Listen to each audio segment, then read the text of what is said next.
मैं डॉक्टर मनीराम मीणा, सहायक आचार्य समाजशास्त्र, एसएमबी गवर्नमेंट पीजी कॉलेज नाथ द्वारा आप सभी छात्रों का हार्दिक स्वागत और अभिनंदन करता हूं एवं यूट्यूब पर देखने वाले सभी विद्वान साथियों का तहे दिल से हार्दिक स्वागत, अभिनंदन और प्रणाम करता हूं। हमने पिछले व्याख्यान में आपको वर्ण का अर्थ, परिभाषा एवं वर्ण व्यवस्था की उत्पत्ति के सिद्धांतों के बारे में विस्तार पूर्वक जानकारी देने का प्रयास किया था। उसी संदर्भ में आगे बढ़ते हुए आज का हमारा टॉपिक है विभिन्न वर्णों के कर्तव्य यानी वर्ण धर्म, यानी ड्यूटीज ऑफ डिफरेंट वर्ण्स, यानी जो वर्ण हैं उनके क्या धर्म हैं, क्या उनके कार्य हैं। क्योंकि अनेक विद्वानों ने वर्ण व्यवस्था का आधार जन्म तथा कर्म को बताया है, लेकिन उसके बावजूद भी कुछ विद्वान यानी जन्म को आधार न बताकर गुण को आधार बताते हैं। उसी कड़ी में आगे बढ़ते हुए विभिन्न वर्णों के जो कर्तव्य हैं, वर्ण धर्म है, उनका क्या धर्म है, वो इस प्रकार से बताए गए हैं।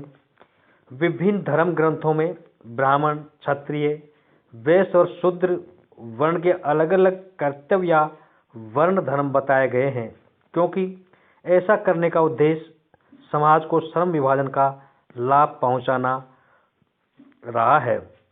प्रत्येक वर्ण के दायित्वों को निर्धारित कर ये प्रयत्न किया गया कि सभी कार्य विशेष ज्ञान के आधार पर संपन्न किए जाएं, और दूसरी ओर ये कोई भी वर्ण किसी अन्य कार्यों से किसी प्रकार का हस्तक्षेप नहीं करे। जैसे ब्राह्मण का धर्म क्या है, सबसे फर्स्ट पॉइंट है ब्राह्मण धर्म। ब्राह्मण का मुख्य धर्म इंद्रिय संयम बताया गया है, क्योंकि मनुस्मृति के अनुसार वेदों का अनुशीलन, अभ्यास, तप, अध्ययन, अध्यापन एवं यज्ञों का संपादन ब्राह्मण के मुख्य दायित्व बताए गए हैं। ब्राह्मण के 6 कर्तव्य बताए गए हैं, जो इस प्रकार से हैं: अध्ययन और अध्यापन, यज्ञ करना और यज्ञ कराना, दान देना और दान लेना। ब्राह्मणों को सौंपे गए इन सभी दायित्वों का संबंध सात्विक गुणों के साथ गहरा संबंध माना गया है और सात्विक गुणों का सर्वश्रेष्ठ माना गया है। यही कारण है कि ब्राह्मणों को समाज में सबसे उच्च स्थिति प्रदान की गई है। ब्राह्मण के लिए ये भी कहा गया है कि उसे शांत प्रकृति का होना अति आवश्यक है, क्योंकि धर्म के प्रति पूर्ण निष्ठा रखना भी अति आवश्यक है और पवित्रता पूर्ण जीवन बिताना भी बहुत ही आवश्यक है। मनु ने यह भी बताया है कि यदि ब्राह्मण उपयुक्त कार्यों से अपनी जीविका नहीं कमा सकें तो उसे आपद धर्म के रूप में, क्षत्रिय धर्म के पालन के रूप में अपनी आजीविका कमाने की आज्ञा दी गई है। इसी प्रकार से क्षत्रिय धर्म इस प्रकार से बताया गया है कि क्षत्रियों को परोपकार करना चाहिए और प्रजा की रक्षा करनी चाहिए, और युद्ध में वीरता दिखाना क्षत्रिय के महत्वपूर्ण कर्तव्य माने गए हैं। मनुस्मृति के अनुसार प्रजा की रक्षा करना, दान देना, यज्ञ करना, अध्ययन करना एवं विषयों में आसक्ति न रखना क्षत्रियों के प्रमुख कर्म बताए गए हैं। क्षत्रियों को इतना समर्थ होना चाहिए कि वे दुष्टों को दंड दे सकें। महाभारत में उसे क्षत्रिय माना गया है जो वेदों के अध्ययन और ब्राह्मणों को दान देने में रुचि रखते थे एवं क्षत्रियों चित्त कर्मों को ही पूरा करता है। गीता में क्षत्रियों के 7 प्रकार के धर्म बताए गए हैं। नंबर 1 शूरवीरता, नंबर 2 तेज, नंबर 3 धैर्य, नंबर 4 चतुरता और नंबर 5 युद्ध से नहीं भागना और नंबर 6 दान देना और नंबर 7 निस्वार्थ भाव से प्रजा का पालन करना क्षत्रियों का धर्म बताया गया है। और ये भी दायित्व बताया गया है कि उन्हें प्रजा में अपने धर्म के प्रति रुचि उत्पन्न करना भी अति आवश्यक है। इसी प्रकार से वैश्यों का धर्म इस प्रकार से बताया गया है। वैश्यों का धर्म समाज के भरण पोषण का दायित्व अपने ऊपर लेकर समाज के अस्तित्व को बनाए रखना है। महाभारत में बताया गया कि वैश्य वे हैं जो वेदों के अध्ययन से संपन्न होकर व्यापार, पशुपालन एवं कृषि कार्य से अन्न का संग्रह करने में रुचि रखते हों। वैश्य का ये भी कर्तव्य है कि वे उचित संसाधनों या साधनों से धन का संग्रह करें। मनुस्मृति में वैश्यों के कर्तव्य इस प्रकार बताए गए हैं कि पशुओं की रक्षा करना, दान देना, यज्ञ करना, अध्ययन करना, व्यापार करना, ब्याज पर धन देना एवं कृषि करना। गीता के अनुसार कृषि, गोरक्षा और व्यापार वैश्यों के प्रमुख कार्य और धर्म बताए गए हैं।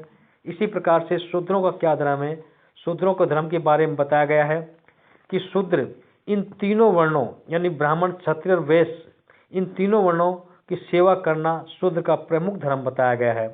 मनु के अनुसार शूद्र का एक ही धर्म है और वह अन्य तीनों वर्णों की बिना किसी ईर्ष्या भाव के सेवा करना शूद्र के लिए कहा गया है।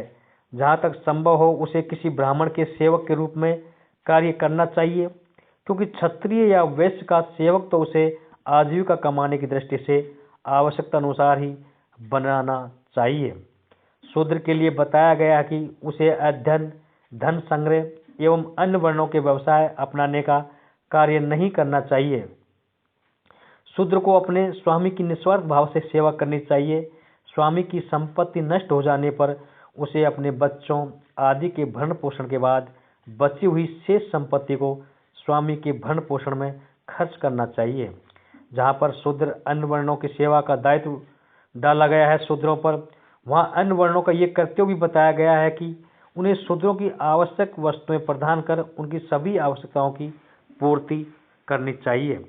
अतः उपरोक्त विशिष्ट धर्मों के अतिरिक्त भी सभी वर्णों के कुछ सामान्य धर्म एवं कर्तव्य भी बताए गए हैं, जैसे क्षमावान होना, सरल भाव रखना, किसी से द्रोह न करना, सभी जीवों का भरण पोषण करना एवं सभी जीवों पर दया करना, पत्नी से ही संतान को जन्म देना, पवित्रता बनाए रखना, क्रोध नहीं करना, सच बोलना एवं धन बांटकर उसको काम में लेना आदि अनेक प्रकार के कार्य एवं धर्म बताए गए हैं। महाभारत में भी एक महत्वपूर्ण बात ये बताई गई है कि वर्णों का विभाजन उपयुक्त धर्मों के आधार पर किया गया है, न कि वर्ण के आधार पर। उनके कर्म का निर्धारण से इससे स्पष्ट ज्ञात हो जाता है कि वर्ण व्यवस्था गुण पर आधारित है, न कि जन्म पर आधारित। और जबकि कुछ विद्वानों ने वर्ण व्यवस्था को जन्म पर आधारित बताया गया है, जबकि वास्तविकता यह है कि वर्ण व्यवस्था गुण पर आधारित व्यवस्था है। हम आपको अगले व्याख्यान में वर्ण व्यवस्था की विशेषताओं के बारे में विस्तार पूर्वक बताने का प्रयास करेंगे। धन्यवाद। थैंक्स।